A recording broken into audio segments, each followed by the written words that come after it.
Thank you. Thanks MEA TV, thanks to St. Joseph Church for hosting this.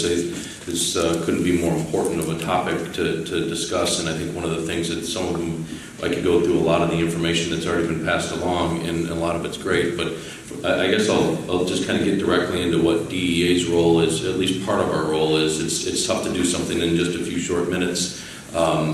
One of the things that's important to know is that DEA, it kind of has two sides of the house. One of them is that we have the regulatory side of the house, where every single registrant that can prescribe a scheduled drug in the United States has to have a DEA registration. So every pharmacist, every doctor, every dentist, anybody who has a DEA registration has to get that through us. So we have a regulatory side of the house that goes through great lengths to do what they can as far as regulating prescription drugs. One of the things that happens is outreach. We don't have enough diversion investigators to possibly look at every registrant all the time. There's somewhere in Michigan about 56 or so thousand registrants in the state of Michigan alone. I also cover Michigan and Ohio and part of Kentucky, so we're talking a handful of diversion investigators for tens of thousands of registrants. So that's one thing that DEA does. The second half of what we do is that we handle all the illicit narcotic trade, smuggled drugs, heroin, smuggled pills, and things like that. Obviously, all the other illicit narcotics as well.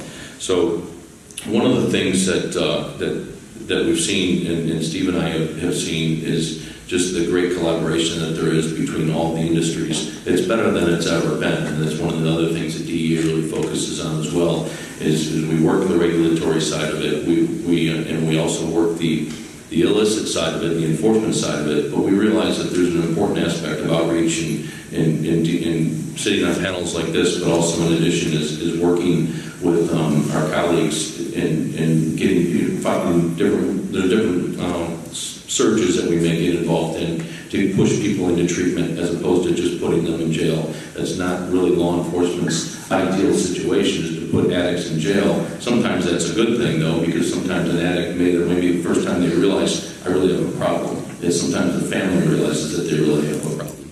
So it's not always a bad thing that the addict goes to jail.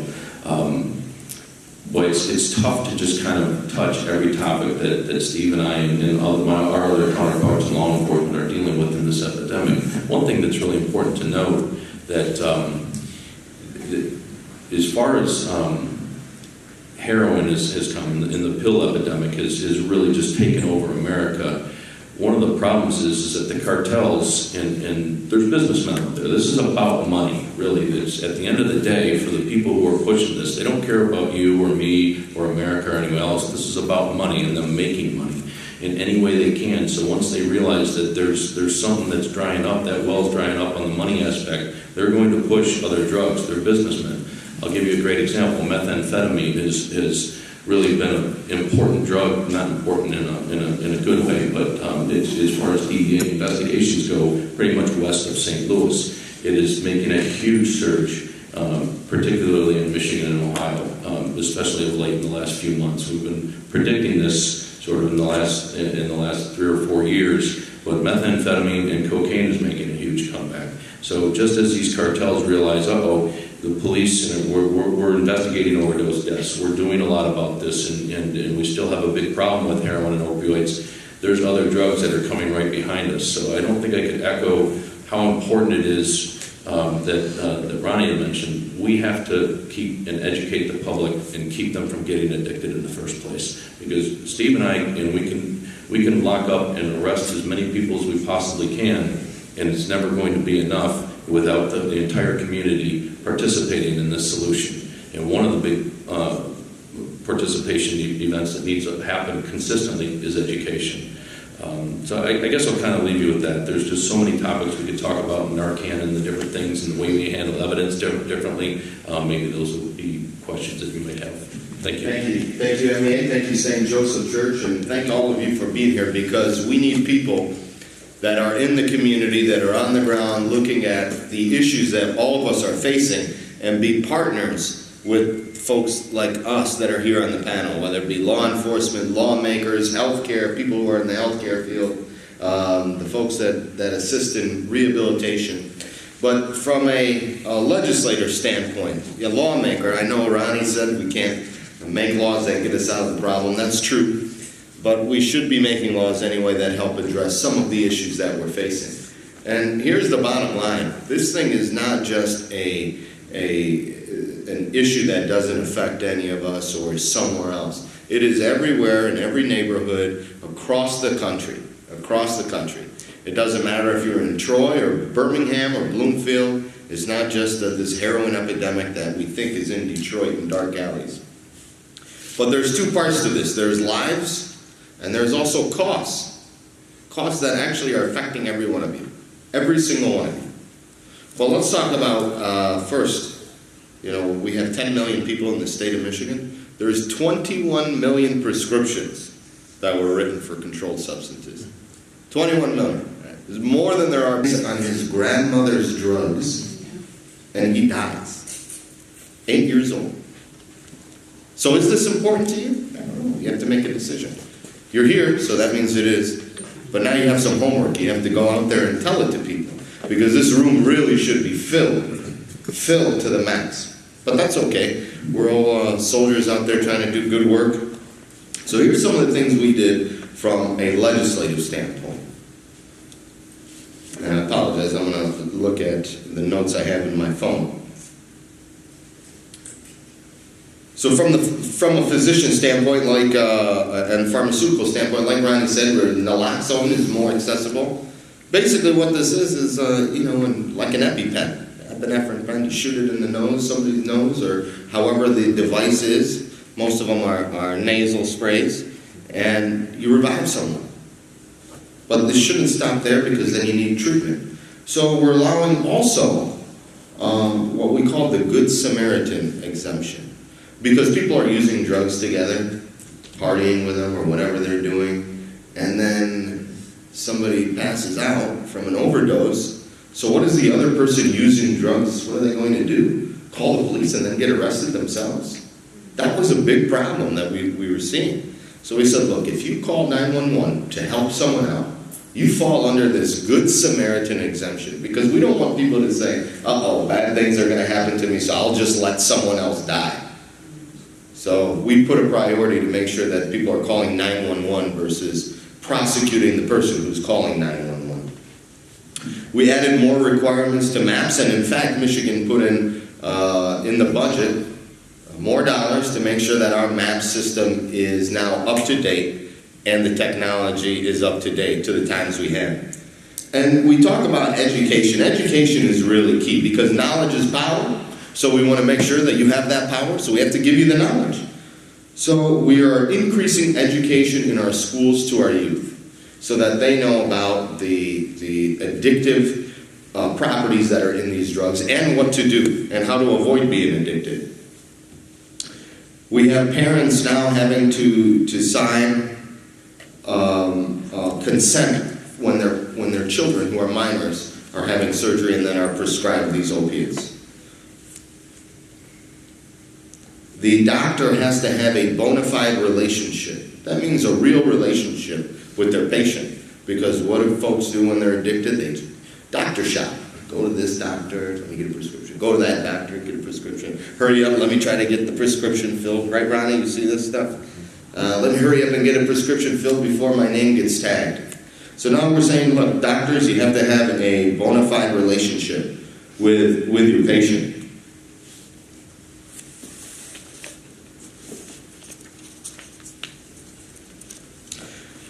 Before dispensing or prescribing to a patient in a quantity that exceeds 3-day supply, and I had so many phone calls from physicians after this about what a pain in the butt it is, but hopefully this is going to work, that if they're giving a 3-day supply, they have to search somebody in MAPS on that initial prescription. And then after,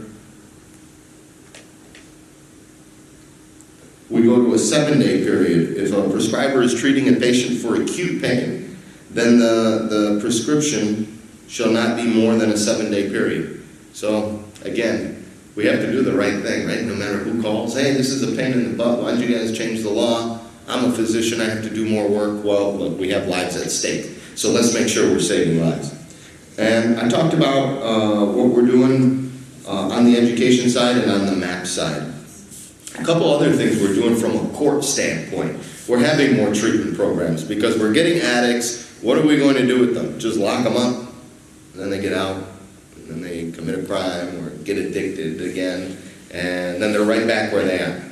So we have more treatment programs. We also did a task force over the summer. It's called the MEA Cares Task Force, Michigan Cares, and I was the chair of that.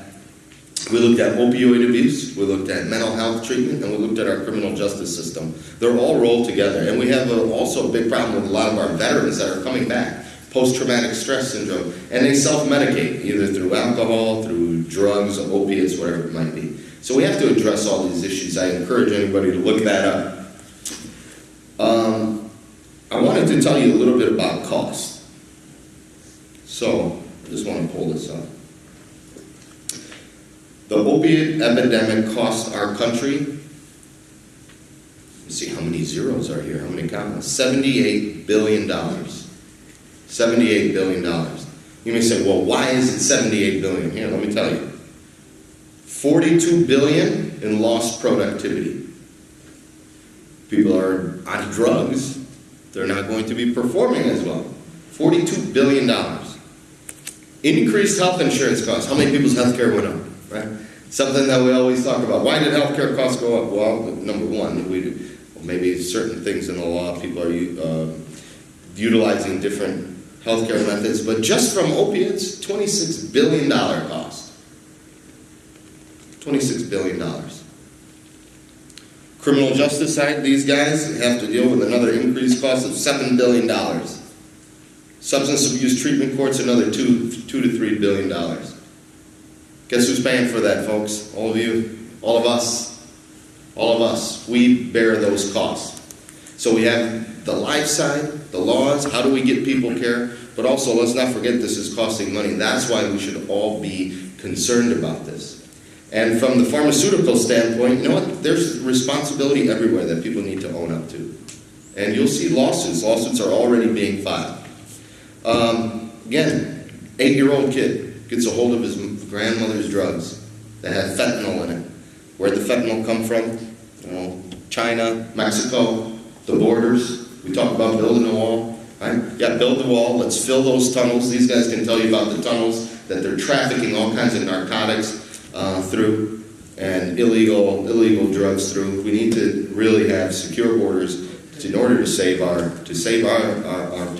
citizens' lives and those that are here in our country. So it's not just a political rhetoric about building a wall. Really, they'll tell you there's a lot of stuff coming through those tunnels that they built and through the border. So, with that, your homework assignment, tell your friends. Tell your friends. All right? Thank you very much, Shannon. I want to extend my appreciation on behalf of ACC to Ali Chadihan and his staff for working hard to bring this together. And I will say to just encourage people not to be discouraged because of the attendance, because few people here are going to carry the message, whether we like it or not. It is a responsibility that we have, and because of that responsibility, then we have to share with our family members. I have been working in this community in the Tri-County area for the last 37 years. I've directed the mental health at the Arab American and Chaldean Council. We started the mental health program. I remember Faryal Yona was actually one of those people who have pioneered those kinds of services in the community. And I remember going from house to house, going on the radio, going on the TV, just trying to educate that people has depression because we don't want to talk about it. Now we are in the midst of this huge epidemic that we have. And it's heartbreaking, to be honest with you. Last week I talked to a mother that her son came out of the treatment, third time coming out of a rehab center. And they wanted to know how we can put a plan together, how we can really secure the house that he's going to live in. And one of the issues is the medicine cabinet. And not only that, but how our people in the Middle Eastern people, the Chaldean, the Arabs, are sharing.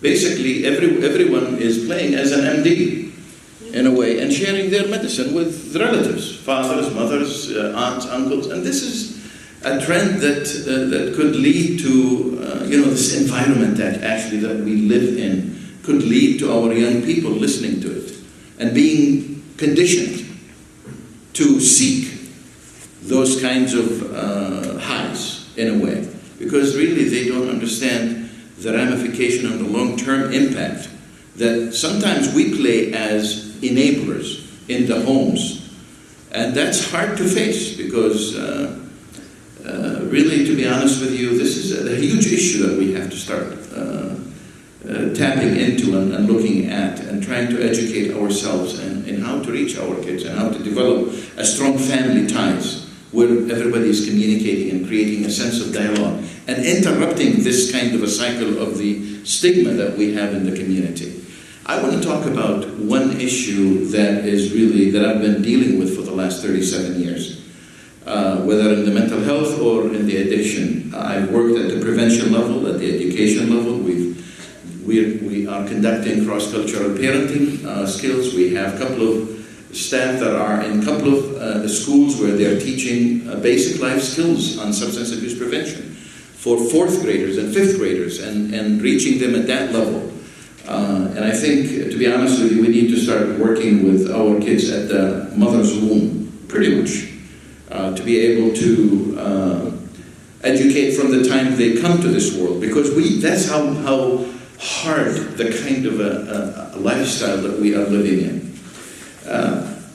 The cultural attitude that we have in the Middle Eastern culture, whether Chaldeans or Arabs, the stigma is high, and you and I know the honor-based culture, the shame-based culture. I have developed just an idea and a concept where maybe we can look at it when it comes to prevention, when it comes to education, when it comes to even treatment, and that is the dialogue around the dinner table, pretty much, where we can, people can sit down and talk about it, or talk about it in their homes. We have what we call a wall of denial. A wall of denial has probably 3 different layers in this honor-based shame-based culture. First of all, the addiction is called shame-based problem. That's one layer. And we have, as Middle Eastern people, shame-based culture, pretty much, which means we don't talk about anything. Everything we talk about is secondary to what honor is, in a way. So this is not as much readily discussed in our culture. And then we're highly religious. If God is willing people. So this is another layer too that really prevent people from talking. Look, we are in a faith-based organization here, or faith-based institution, agency, and really we have a mass here, we have different activities going on all over, but people are afraid of coming to this kind of a setting. Why? Because they are ashamed to be they don't want their honor to be sort of like brought down to the ground. And I think we need to look at ourselves and take a journey from inside out, not outside in. And that journey is how can we need to educate ourselves, look for the facts, and seek the facts. And not only that, but teach the people around us. Our home, the family unit is one of the units in the nation that builds the nation. If that unit is broken, then the nation is broken pretty much. So I would say that we need to start developing trust at home with each other. We need to create that sense of belonging. You know, one of the issues in raising kids, or in raising actually self-confident children, is that we have to develop those sense of belonging. If the sense of belonging at home, where everybody is accepted, basically a sense of belonging, I accept my child no matter what kind, whether he's male or female, without judging him. I accept him and I love him for that. If I create that, I develop good self-esteem. If that self-esteem goes outside of my home, then what happens? they're not going to make decisions to fall into peer pressure, like trying marijuana or smoking, or even if they do, they will come back to that sense of belonging, that place where they feel accepted. That acceptance is going to help them and make them well-rounded in their decision-making process. Because when they go out, they're not going to go and belong to any group other than the fact that they belong at home. And I believe a home is the 96% impacts the family members at home. We cannot continue to blame the pharmaceuticals. We cannot continue to blame, the drug dealers. Maybe the drug dealers need some compassion in a way. Maybe they can stop. But if they do continue to do that, I'm sure they're going to end up in jail. And I'm sure the jails are going to be filled with those kinds of, but we need to work around the clock in a way to try to deal with this, with creating a family unit that is so strong in the face of what happens outside. And I have a book, it's called, this is a manual in Arabic, and there is a manual in English. And if you would like that, we can give it to you afterward. This has the symptoms, the signs, the concepts about the shame-based culture, how to empower your family, how to empower your kids in the face of this opioid epidemic and heroin addiction that we live in. Please make sure that you seek information. Please make sure that you share those information.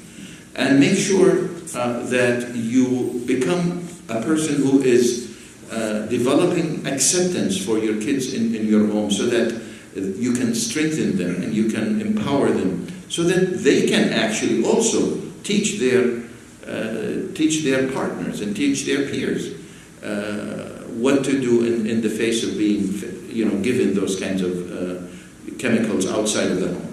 Thank you. Why Peter's Angels, and why, particularly now I'm speaking, I wasn't planned to be a speaker, one of the speakers, neither to be one of the panels. But it seems like God always works in a mysterious way. And I really believe in that. 2014, I lost my nephew. Prior to that, I'm a social worker. I have a degree in social work, and then I have a degree in mortuary science recently, and now I'm a manager and owner of Mercy Funeral Home. So why in 2014 I started Peter's Angels after the loss of my nephew? And why now? I found out that even with all my knowledge and educations and exposures, still I didn't know about my nephew's problem. And why? Because of the ignorance. Because we don't know, we don't talk, we don't share information. By the time we know about my nephew, it was too late. I took him to Minorisa, I took him to Father Frank when he was priest. I took him everywhere. But it was too late. 3 times in the rehab centers, visits all the rehabs available in Michigan, visits all the agencies that they call themselves agencies taking care of people. They haven't done anything to him. And why is that? Because it's not only that the family did not share information, but also the shame and the stigma of what they will think about us. Who will marry my daughter?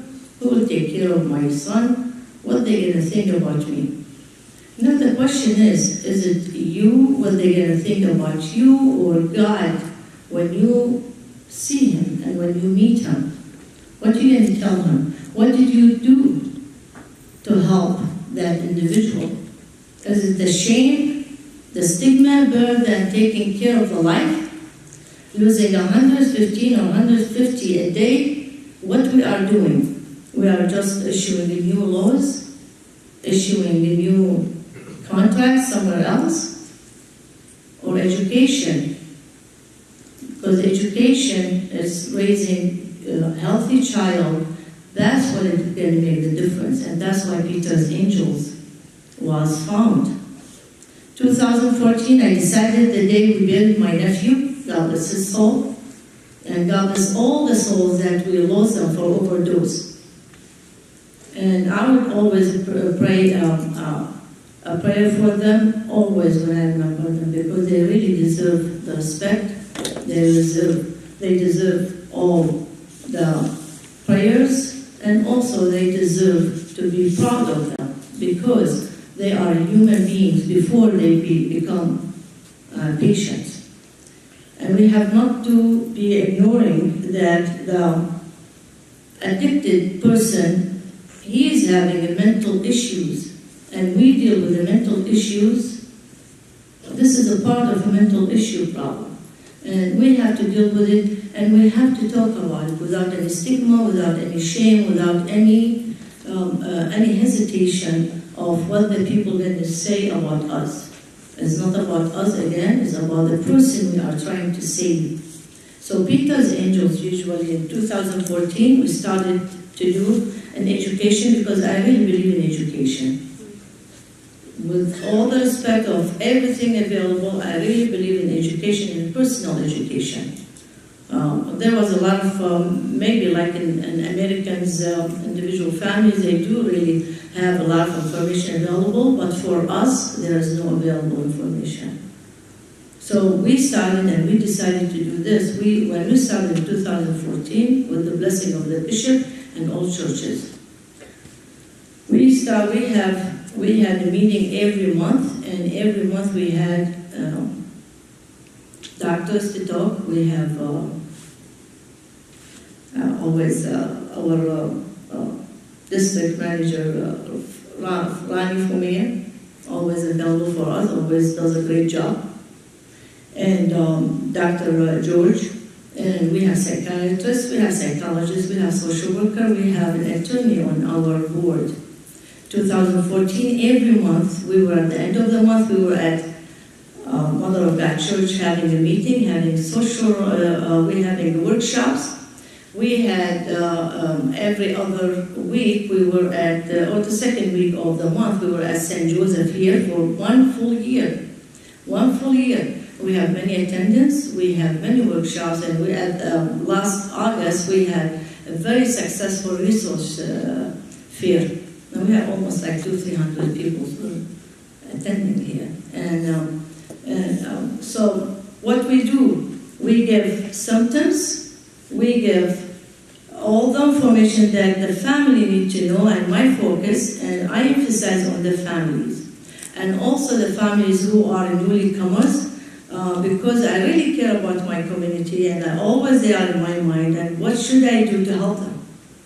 And I found that the help, we start with the newly-comers, because they have coming out of a very hard situation. So definitely they will be very weak, and they may have that problem of addiction. And I was in Rome, so we are helping them left or right.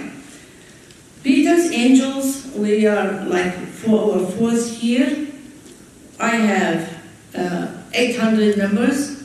I have all the resources available. A couple of months ago, when we have all lost many of our community members to overdose, our phone never stopped. We have many calls we received. We help them out. We sent them to our resources. We have angels, which they are available when we receive a call and a family having a problem with their sons or daughter. We send them either female or male. They go talk to them, and they take them to the destination that where they could find a good help. And we were successful with God's words and God's help. So Peter's Angels have 1-800 number. It's 833 Angel for You. You call it, and we always send you somebody to come home and to help your individual with God forbid. I'm not saying that anybody here, they have somebody, but you may come across of somebody may need help. And that help is even, with a stranger outside. That's what I did. I became a certified naloxone professional, where I got my certification from an agency where all her job is doing with this. When you find somebody is overdose, he's not responsive, you have the shot. You give it to him until the 911 comes. And what this comes from my care for my community. I'm certified, and thank God. And always we are available. Peter's Angels, give us a call. We could come and educate your group or individuals about it. So at the end, I'm just not going to tell too long, and thank you again for listening. As Peter's Angels doing, we give education, and where we could help the community overcome the box, where we put ourselves in a sense of stigma and shame. No shame, no stigma. Because it's a disease like other disease, and it needs to be helped and taken care of like others. Whether diabetes or cancer, they need to be taken care of, and that's why one of the addiction, it didn't come voluntarily. They may born sometimes with it, but it doesn't come voluntarily, as most of the professionals I just said. They may come because they may undergo an operation, and they become addicted. So do we have to ignore them, or do we have to deny care of them, or we just adopt them, take care of them, and we tell them that we love you, we believe in you, and helping them to overcome that problem is better 100 times than we treat them. The treatment, yes, we have to treat them, but we have to stop the addiction from the roots. And the roots stand in the house, and the roots stand in every single one of us. So no judgmental, no stigma, no shame. Peter's Angels, this is our logo. No stigma, no shame, and everyone deserves to have a better life, especially here in America. Thank you for listening.